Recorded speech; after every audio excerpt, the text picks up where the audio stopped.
Year 2095. The planet is quiet when she arrives. The ship from the Three-Eye Atlas does not shake the air with fire like old rockets. It opens the night with a pale line of light, and then stops above the ground, almost floating. No noise, no warning, just presence. The ground below is not a city. It is not a base. It is a field. Dry in some places, soft in others. Pieces of green fighting to stay alive. Broken irrigation pipes, plastic from old shelters, trees growing again after years without care. From far above, this place looks like nothing. Up close, it looks like something trying to live. She steps out of the ship. Her name is Lyran. She was not made to feel. She was made to observe. That is what she was told since training. Watch, record, report. Do not attach. Attach, in her mission language, means begin to value something more than the work. It is considered a fault, a weakness, something to correct. Lyran is not supposed to collect weakness. She is supposed to collect information. She walks forward slowly. Her boots press into the dirt. The dirt is still wet from old rain. It sticks to the edges of her steps. The air here is heavy and warm. On the Atlas, the air is clean, cold, always the same. Here it has weight. It smells like leaves, water, metal, and something sweet she cannot name yet. She stops and listens. There is wind moving through tall grass. There are insects clicking under the plants. She hears, very far away, a slow, repeating sound. Metal against metal. She follows it. She moves past fallen fencing, past a half-collapsed greenhouse with glass panels missing, past a pile of old tools. Then she sees him. One human, alone, kneeling in the soil. The man is working with his hands in a small rectangle of earth. His shirt is worn and faded. His sleeves are rolled up to his elbows. His forearms are covered in dirt. His hands are careful, very careful. The way he touches the ground is not like an order, not like control. It is closer to asking permission. He does not see her at first. He is focused. He is cutting dead roots away from a young stem to make space. The sun is low behind him, and his figure is outlined in orange light, like a shape cut out of fire. Lyran watches him for a long time without speaking. This is her job. Watch. She makes a quiet record in her mind. Human adult, male, solitary task. Maintenance of plant structures. But the description is not enough. She knows it is not enough. There is something else happening here. She can tell, even if she cannot name it yet. His face is calm, not empty, calm. There is a difference. Empty means nothing moves inside. Calm means something moves, but slowly, on purpose. She does not have that word in her own language. She keeps it anyway. A small breeze lifts dust from the ground and moves it through the light. He finally notices her. He pauses, but he does not jump. He does not run. He does not show fear. He just looks up at her. Breathing steady, like seeing someone in the middle of a broken field at the edge of the world is normal. You're not from here, he says. His voice is low and rough, like someone who does not talk much. Lyran does not answer right away. She studies his eyes. Humans communicate emotion through the face, through micro-movements, through pupil changes. She was taught this in training. Right now, his eyes show alertness, but not danger, not aggression. She notes that. No, she says. I am not from here. He nods once. No questions about who she is. No questions about why she is here. No alarm. Just a quiet acceptance that she exists in his space now. Careful where you step, he says, and points to the ground. That bed is seated. She looks down. At first she sees only dirt. Then slowly she sees it. Tiny forms. Small green bodies just starting to rise out of the soil, thin as threads, bending toward what little light is left in the day. She adjusts her foot back without him needing to repeat. He watches the way she moves, and something like approval passes over his face. Approval is when someone silently says, yes, stay, continue. She recognizes it. She was trained to recognize it. Approval is an opening. Openings are useful. She records that too. She crouches. The ground is still warm from the sun. She feels the heat through the fabric of her uniform. Her suit is not like human clothing. It is made to regulate the body. It holds temperature steady. Now, close to the Earth, the suit is still doing its job, but she can tell the planet wants to give her heat anyway. That thought is strange. Planets do not want. Wanting is a living action. Wanting means choosing. She lets the thought stay. The man goes back to work. He leans forward and presses the soil down around the base of a young plant. He does this with his fingertips, not his whole hand. The touch is soft, respectful. There is another word she has no direct translation for: care. Care is a kind of attention that protects. She watches him do it again and again and again. Finally, she says, "Why are you doing that?" It is not a question spoken with emotion. It is direct, flat. She is asking for function. Function means purpose. Purpose means reason to act. The man does not look up when he answers. "Roots don't like air," he says. "They like to feel held." Lyron goes very still. The answer is simple, but it does not feel simple inside her when she hears it. She repeats the phrase in her mind. They like to feel held. This is not scientific language. This is something else. It is a way of speaking that gives desire to something small and wordless. It treats life as if it wants to continue. She was never taught to describe life like that. On the atlas, life is measured, catalogued, ranked. On the atlas, a plant is a data point. Here, in his hands, it is not a point. It is a being. She says, "You are alone." He shrugs. "Not really," he says. She looks around. There is no one else, just him. Dirt, wind, faint light. He sees her confusion and lifts one corner of his mouth. A half smile. Tired, a little sad, but honest. "Plants talk back if you listen long enough," he says. Then he nods toward her. "You listen?" She does not know how to answer. She was built to scan, record, analyze. She was not built to listen in the way he is naming. The word listen, in the way he uses it, does not mean receive sound. It means stay, be present, keep your attention on something even when it is small and slow. Stay is not part of her mission. Move, observe, report, leave. That is the pattern. Leave is expected. Stay is dangerous. He waits for her answer. She realizes this is the first moment in her life where someone is not treating her like an instrument, a tool, a device, but like a person who can choose. She feels a small pressure in her chest. Warm, unfamiliar. Not pain, not damage, just pressure. Later, she will learn humans call this beginning. Right now it has no name. "I can learn," she says.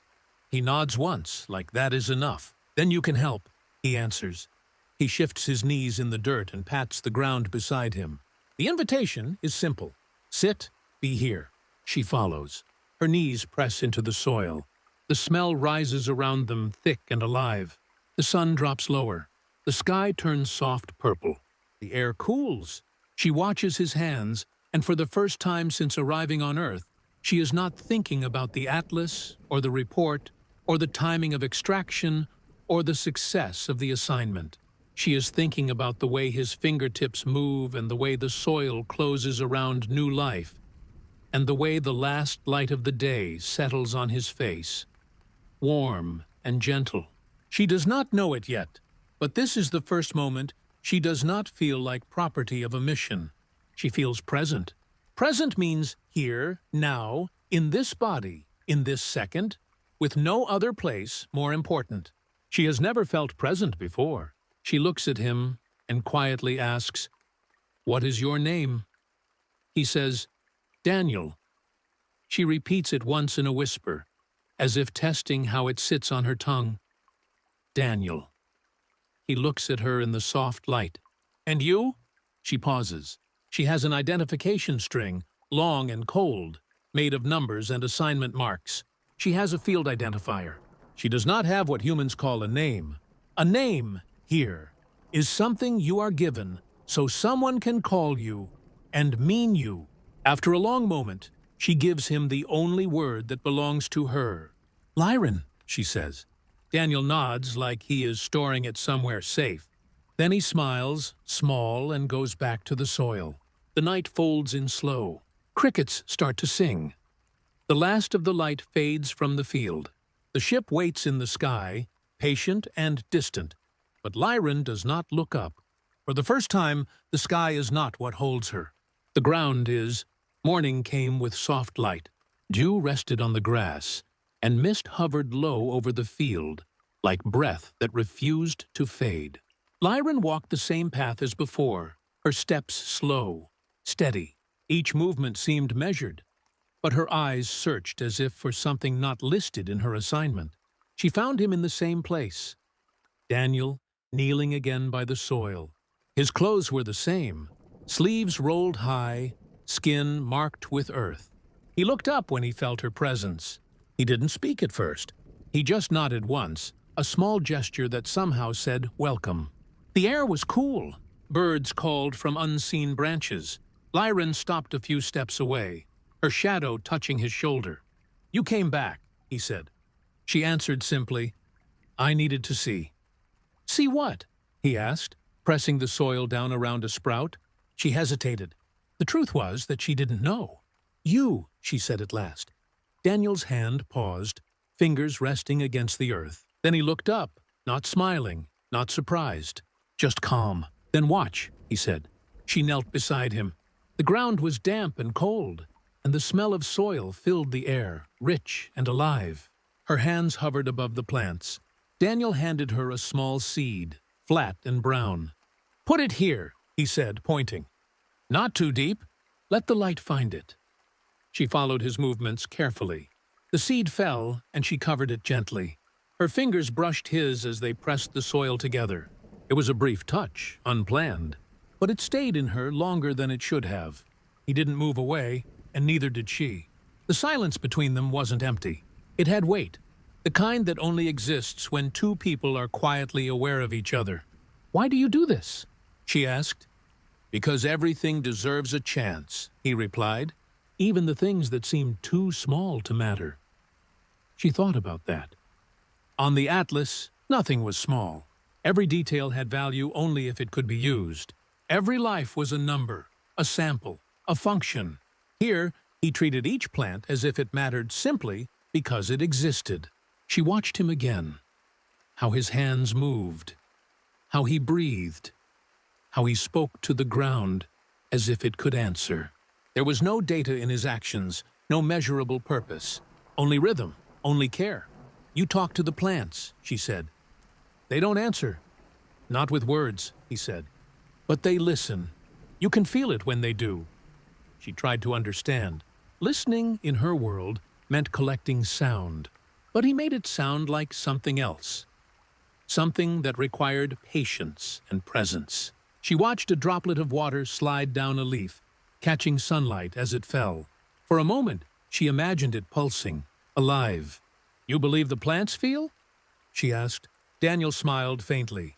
"I believe everything that grows feels something, even if it can't name it." She looked at him, trying to process the thought. Naming, giving words to feelings, was how humans made sense of what they couldn't explain.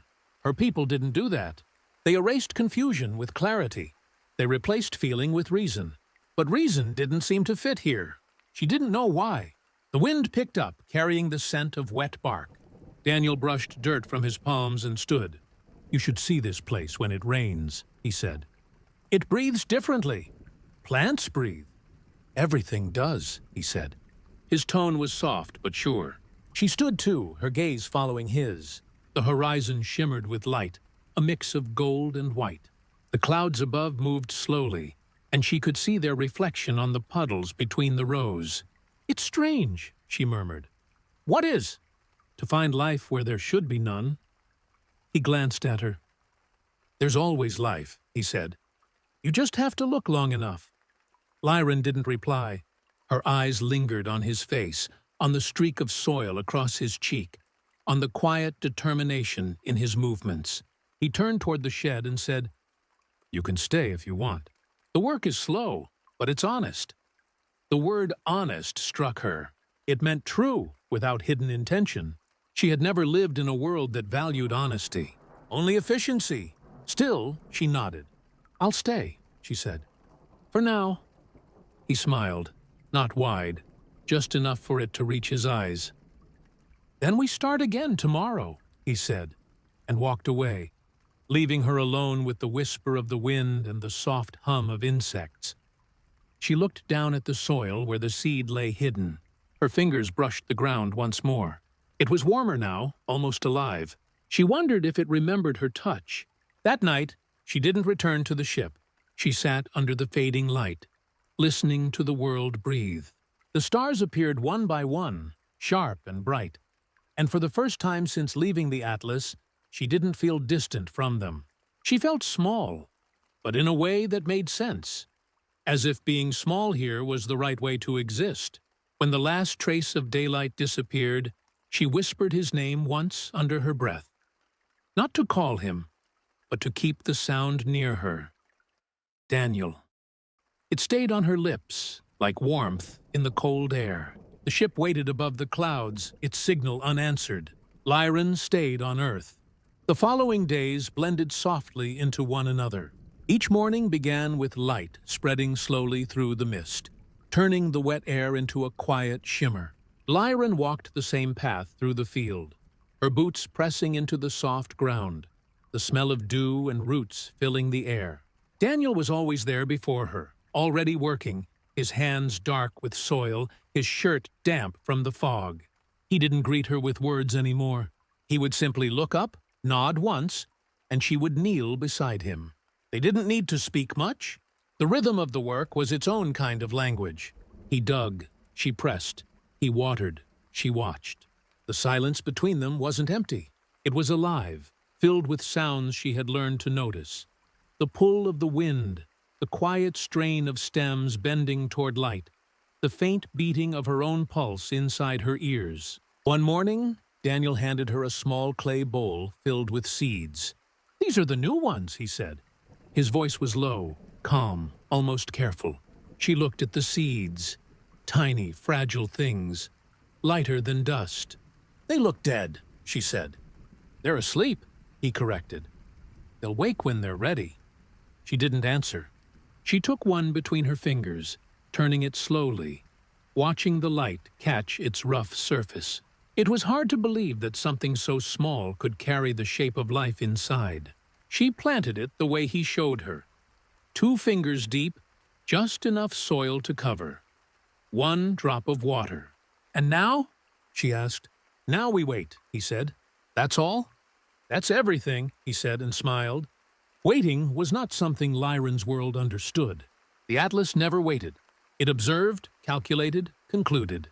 Waiting meant losing time, and losing time meant losing purpose. But here the waiting had meaning. It felt like listening to a language without words. Every day after that, she came to the same spot, touching the ground gently, searching for signs. Daniel never asked what she was looking for. He knew. Days later, a faint green line broke through the surface. It was barely visible, but when she saw it, she froze. Her breath caught.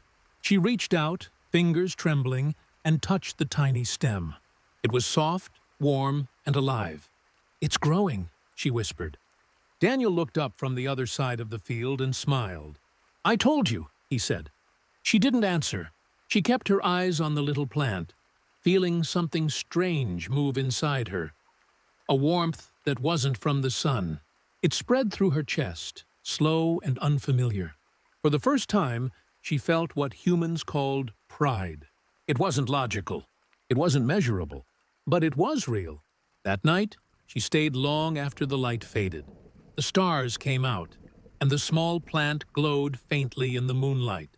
She crouched beside it, whispering things she didn't understand, as if the plant could hear. She thought about Daniel's words, that everything alive feels something, even if it can't name it. She wondered what it meant to feel without naming, to exist without defining. On the Atlas, feelings were symptoms. They signaled instability. They were fixed, deleted, or recorded for study. But now she didn't want to fix this feeling. She wanted it to stay.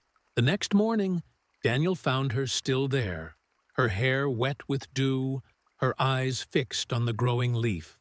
"You didn't sleep," he said. She shook her head. "I didn't want to miss it." He laughed quietly.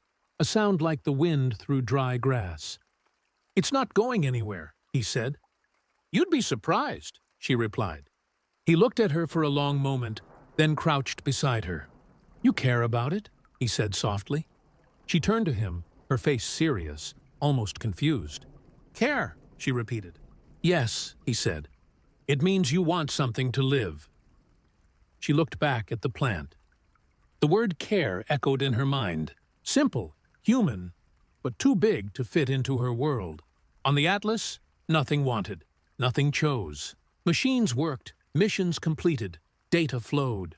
But this small thing, this life in the soil, made her want to stay. Daniel brushed the dirt from his hands. "You remind me of them," he said, nodding at the rows of seedlings. "Quiet, patient, but stronger than you look." "I am not like them," she said quickly. "No," he said, smiling a little. "You're learning faster." She didn't know how to respond. Her pulse quickened. Her chest felt too tight. She didn't understand why his words did that to her. When he stood and walked away, she stayed behind, her fingers pressed to the soil where the plant grew. It was warm, alive. It was the same warmth she had felt when he looked at her. That evening, as the sun sank behind the horizon, she walked to the edge of the field and looked up. The three-eye atlas hung above the clouds, a faint star among stars. For the first time, she felt something she couldn't record. She didn't know the word for it yet, but later she would understand. It was love, quiet and impossible, growing inside her like the seed she had planted.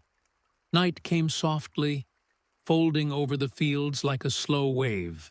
The air was heavy with the scent of wet grass, and somewhere in the distance thunder rolled, quiet and far away. Lyron sat near the small plant she had grown, her hands resting on her knees. The leaves trembled in the wind, pale and thin but alive. She looked up at the dark sky, searching for the faint glimmer of the three-eye atlas among the clouds. It was there, small, distant, a reminder that her time was ending. She knew the signal would come soon. They would call her back. They always did. She was trained for this, to observe, report, leave, never to remain, never to want. When she heard footsteps behind her, she didn't turn. Daniel stopped beside her, holding 2 cups of warm tea. Steam rose from them, curling in the cold air. He handed one to her. "It's going to rain," he said. She took the cup carefully, feeling the heat against her palms. "I can feel it," she replied. "Good," he said. "That means you're learning." The first drops fell a few minutes later, soft, scattered, then steady. The sound of rain on the leaves filled the space between them. Neither spoke. They didn't need to. The silence carried everything they hadn't said aloud. Lightning flashed far away, lighting up the field for an instant. Their faces, the small rows of plants, the simple shelter beyond. It was a quiet kind of beauty, fragile and complete. She watched him through the glow. The water traced lines across his face. He looked older, softer in the rain. His eyes held something she couldn't define. "They called me," she said finally. He didn't react at first, just sipped his tea and looked toward the horizon. "I thought they might." "If I go back, they'll erase this," she said. "Everything I've learned, everything I feel." Daniel put the cup down and looked at her. "Then don't go." She shook her head slowly. "It's not a choice." "It is," he said. "Everything's a choice, even the ones we don't want." She studied him. His voice was steady, but his hands were shaking slightly. He tried to hide it by folding them together.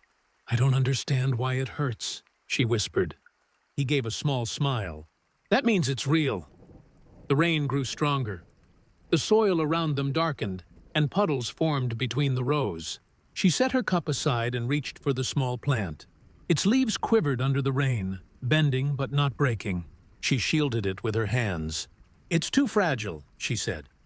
"It'll survive," he answered. "It learned from you."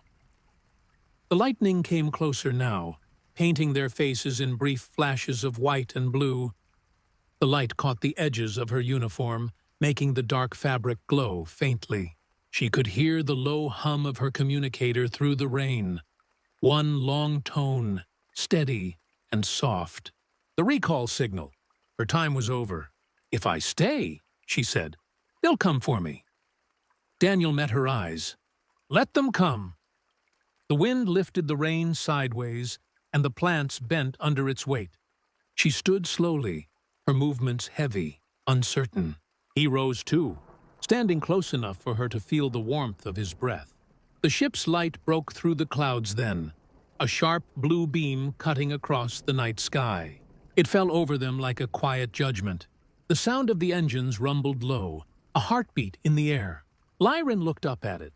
The light trembled in her eyes, reflecting like two small stars. "That's them," she said. "I know. They'll take me," she said. "They always take back what belongs to them." "Do you?" he asked.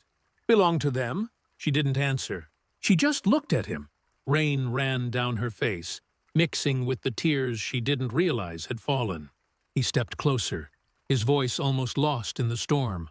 "If you go, they'll make you forget. If you stay, you'll remember, even if it hurts." Her breathing was shallow. The light from the ship flickered, waiting for her signal. Her hand moved toward the device on her wrist, but stopped halfway. She looked at him one last time, his face lit by rain and lightning, his eyes steady, his expression more human than anything she'd ever studied. "I can't stay," she whispered. "Then remember," he said. The thunder rolled again, louder this time. The beam of light widened and the air crackled. She turned away, slowly, like someone learning how to walk for the first time. The rain fell harder now, drenching everything. When she looked up again, the light faded into the clouds and the sky went dark. Daniel stood alone, his hands empty. He stared at the spot where she had been, then down at the small plant between them. The rain washed the soil smooth, but the stem stood firm. In the distance, the sound of the engines faded until there was only the whisper of water. He closed his eyes and took a deep breath. The air smelled of wet earth and memory. Somewhere above the clouds, a single thought lingered in her mind, a memory they had failed to erase. It wasn't a word. It wasn't data. It was a feeling, soft and warm, like a heartbeat against her palm. It was the moment she finally understood what it meant to be alive.